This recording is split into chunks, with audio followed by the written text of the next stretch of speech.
பெரும்பான்மை மக்களை கவர்றதுக்கான எந்த அரசியல் திட்டங்களும் அவர்கிட்ட இல்லைங்க. இன்றைக்கு நீங்கள் போய் ஈரோடு கிழக்கில் ஒரு தேர்தலை சந்திச்சுட்டு வந்துறீங்க. ஈரோடு கிழக்கு மக்கள் படும்பாடு ஒரு தொகுதிக்கான தேர்தல். ஈரோடு கிழக்கு மக்கள் படும்பாடு அந்த மக்களுடைய அடிப்படை உரிமைகள், அடிப்படை வசதிகளை பெற்றுத்தரக்கூடிய எந்த திட்டங்களையும் இவர் பேசலை, அதை நோக்கிய கேள்விகளை வைக்கலை. மாறாக பெரியாரை திட்டுவதற்காக மட்டுமே ஈரோடுக்கு போயிருக்காரு. என்ன நான் என்ன சொல்கிறேன், நீங்கள் பெரியாரை திட்டுங்க, அது எங்கேயாவது போய் திட்டுங்க. தேர்தல் காலகட்டத்தில் அதுவும் அந்த களத்தில் போய் திட்ட வேண்டிய அவசியம் என்ன இருக்குது? அப்போ நீங்கள் உங்களுக்கு அதான் சொல்கிறேன், 2026 மக்களை உங்களை ஏன் தேர்ந்தெடுக்க வேண்டும், எதற்காக உங்களை தேர்ந்தெடுக்கணும், அதை முதல்ல நீங்கள் பேசணும்ல. அந்த திட்டங்கள் எதுவுமே அவர்கிட்ட இல்லை. அவர் என்ன நினைக்கிறாருன்னா, நம்மளை பற்றி பேசிக்கிட்டே இருந்தால், நெகட்டிவோ பாசிட்டிவோ நம்மளை பற்றி பேசிட்டே இருந்தால், மக்கள் மனசில் நம்ம நின்றுக்கிட்டே இருந்தால் போதும், மக்கள் வாக்கு செலுத்திடுவாங்க அப்படின்னு நினைக்கிறார். ரெண்டாவது அவருக்கு இதை காட்டிலும் வேற ஒரு பெனிஃபிட் அவருக்கு வந்துக்கிட்டே இருக்குது. ஒரு பெனிஃபிட் அடைகிறாரு. அதனால் தேர்தல் வெற்றிங்கிறதுலாம் அவருக்கு ஒரு பெரிய இலக்கு கிடையாது. அதுதான் நான் சொன்னேனே, அதுதான் நான் இப்போ முன்னாடி சொல்லும்போது சொன்னேன். வெளிப்படையாக கூட்டணி வைத்து ஒரு சீட்டு 2 சீட்டு வாங்குறத காட்டிலும், மறைமுகமாக கூட்டணி வைத்து வேற பெனிஃபிட் அடைகிற காட்டிலும் வெளிப்படையாக கூட்டணி ஒரு சீட்டு 2 சீட்டு வாங்குறது பரவாயில்லன்னு நினைக்கிறேன். மானிட்டர் எல்லா வகையிலும் பெனிஃபிட், எல்லா வகையிலும் பணமும் உள்ளடக்கம். அதில்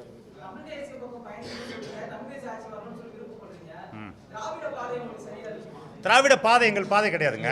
திராவிட பாதை எங்கள் பாதையே கிடையாது. தமிழ் தேசிய பாதை தான். நாங்கள் இங்கே பாருங்க, எங்களுடைய கொள்கை வரவு, எங்களுடைய கோட்பாடு, எங்களுடைய சித்தாந்தம், எங்களுடைய நடவடிக்கைகள். நீங்கள் திராவிடத்தை ஆதரித்து பேசினாவோ இல்லை ஆதரித்து செயல்பட்டாவோ நீங்கள் அதை பற்றி கேள்வி கேட்கலாம். நாங்கள் முழுக்க தமிழ் தேசிய கட்சி தான். திராவிட என்னைக்கு உங்களுக்கு சொன்னாரா திராவிட பாதைன்னு? அவர் கிடையாது. எது திராவிடத்தை, தமிழ் தேசியம் என்பது திராவிடத்தை எதிர்ப்பு தான் தமிழ் தேசியம் சொல்றீங்களா நீங்க? அது கிடையாது. ஏங்க தமிழ் திராவிடத்தை எதிர்ப்பு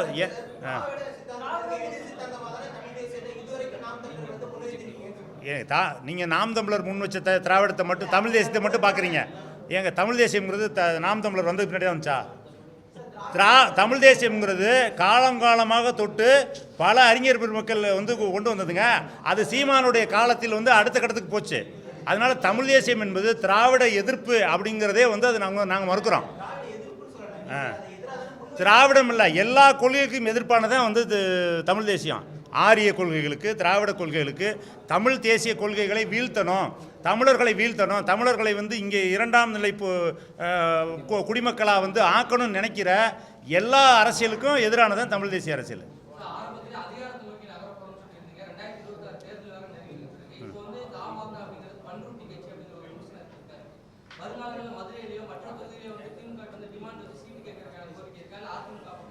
பண்ருட்டி கட்சியை தமிழ்நாட்டு கட்சி ஆக்கிறதுக்காக தான் வந்திருக்கோம்.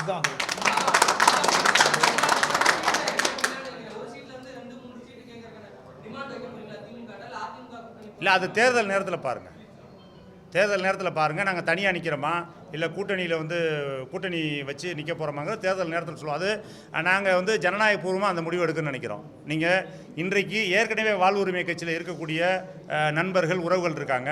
அதே போல் இன்றைக்கு இணைய போகிற உறவுகள், ஏற்கனவே அங்கங்கே இணைஞ்சிருக்க எல்லா உறவுகளும் சேர்ந்து நாங்கள் ஒரு உயர்மட்ட குழு கூடி, இல்லை பொறுப்பை நோக்கி எங்களுக்கு பயணம் கிடையாது.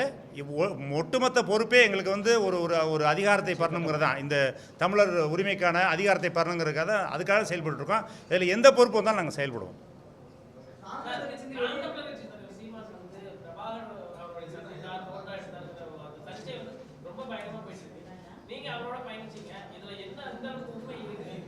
அதான் நான் இடையில பேச நீங்கள் மாறி போயிடுச்சு. எப்பயுமே ஒரு விஷயத்தை ஒரு நயம்பட, ஒரு சுவைப்பட பேசுவார், 1க்கு 10 பேசுவார். அப்படியே அவர் போனது சந்தித்ததெல்லாம் உண்மை தான். ஆனால் அவர் பேசினது கொஞ்சம் பல மடங்கு கூடுதலாக பேசிட்டார். அதுதான் இது. மற்றபடி அங்கே அவர் சொன்ன கதைகள் சிலவற்றை நாங்களும் சுவாரஸ்யமாக இருக்குங்கிறதால நம்பியிருக்கோம். பழைய இது அதை முழுமையாக நம்பியிருக்கோம். ஆனால் இன்றைக்கு சில விஷயங்கள் போராளிகள் அங்கே களத்தில் என்னவெல்லாம் சொல்லும் போது தான் தெரியுது அவர் கொஞ்சம் கூட சொல்லிட்டாரு அப்படின்னு தெரியுது. சரி,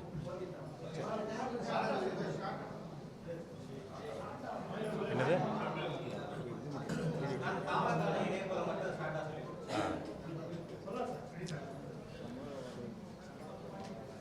வணக்கம். ஒரு நீண்ட பெரிய அரசியல் கனவோடு ஒரு தமிழ் தேசிய அரசியலை தமிழ்நாட்டில் நிலைபெறச் செய்யணும், ஒரு தமிழர்களுக்கான உரிமை அதிகாரத்தை பெறணுங்கிற நோக்கத்தோடு நாம் தமிழர் கட்சி என்ற ஒரு கட்சியை 15 ஆண்டுகளுக்கு முன்னாடி தொடங்கி அன்றைக்கு நாங்கள் எல்லோரும் சேர்ந்து திரு சீமான் அவர்களை அதன் தலைவராக அமர்த்தி நாங்கள் வேலையை வெக வேகமாக செய்தோம். பல லட்சக்கணக்கான இளைஞர்கள் அதில் இணைந்து ஒரு பெரிய ஒரு வேகத்தோடு அந்த இயக்கத்தை, இந்த கட்சியை கொண்டு வந்தோம். காலப்போக்கில் அதன் தலைமையாக இருந்த அண்ணன் திரு சீமான் அவர்களுடைய தனிப்பட்ட அவருடைய செயல்பாடுகள், அவருடைய குணநலன்கள், அவருடைய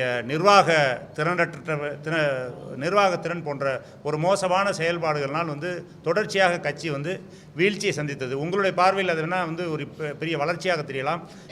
உடன் நின்ற எங்களுடைய பார்வையில் அந்த வளர்ச்சி வீதத்தில் குறைவு, அதாவது 1.1, 3.7, 6.8 அப்படி இருந்த அந்த கட்சி அடுத்ததாக 15 விழுக்காடு 16 விழுக்காடு வந்திருக்க வேண்டிய நிலைமையில் 8.1 நிற்குது. அப்படிங்கிறப்ப அந்த வளர்ச்சி விதத்தில் குறைவு. இப்படி ஒரு வளர்ச்சி விதத்தில் குறைவு வந்துருச்சு. நாங்கள் எல்லோரும் நம்பியிருந்தோம், எப்படியாவது இந்த அரசியல் அதிகாரத்தை பெற்றுவோம் நம்பியிருந்தோம். ஆனால் அவருடைய செயல்பாடுகளில் எந்த விதமான மாற்றமும் இல்லை. தொடர்ச்சியாக ஒரு தன்னிச்சையான போக்கு, இதேச்செய்தர போக்கு, தான் என்ற ஒரு திமிர், இது போன்ற ஒரு ஆணவத்தால் தொடர்ச்சியாக கட்சியில் பல பேர் வெளியில் போனாங்க. சில பேர் அவரே திட்டமிட்டு வெளியேற்றினார். நாங்கள் எல்லாம் சேர்ந்து கூடி தமிழர் ஒருங்கிணைப்பு இயக்கம், இதே அரசியலை நம்ம செய்யணும், நம்மளுக்கு தமிழ் தேசிய தலைவர் தான், தமிழ் தேசிய தலைவர் பிரபாகரன் தான் எங்களுடைய தலைவர், தமிழ் தேசிய கொள்கையில் தான் எங்களுடைய கொள்கைங்கிற அந்த முடிவோடு இருக்கிற நாங்கள்லாம் ஒன்று சேர்ந்து தமிழர் ஒருங்கிணைப்பு இயக்கம் என்ற ஒன்றை தொடங்கணும் திட்டமிட்டு இதே நம்ம மன்றத்தில் தொடங்கி அதன் அடிப்படையில் சென்ற நவம்பர் 27 மாவீரர் நாள் அன்று திருச்சியில் ஒரு பெரிய மாவீரர் நாள் கூட்டத்தை நடத்தி ஈழ விடுதலைக்காக உயிர் நீத்த போராளிகளுக்கு ஒரு பெரிய மாவீரர் நாள் நிகழ்வை நடத்தி வீரவணக்கத்தை செலுத்தினோம்.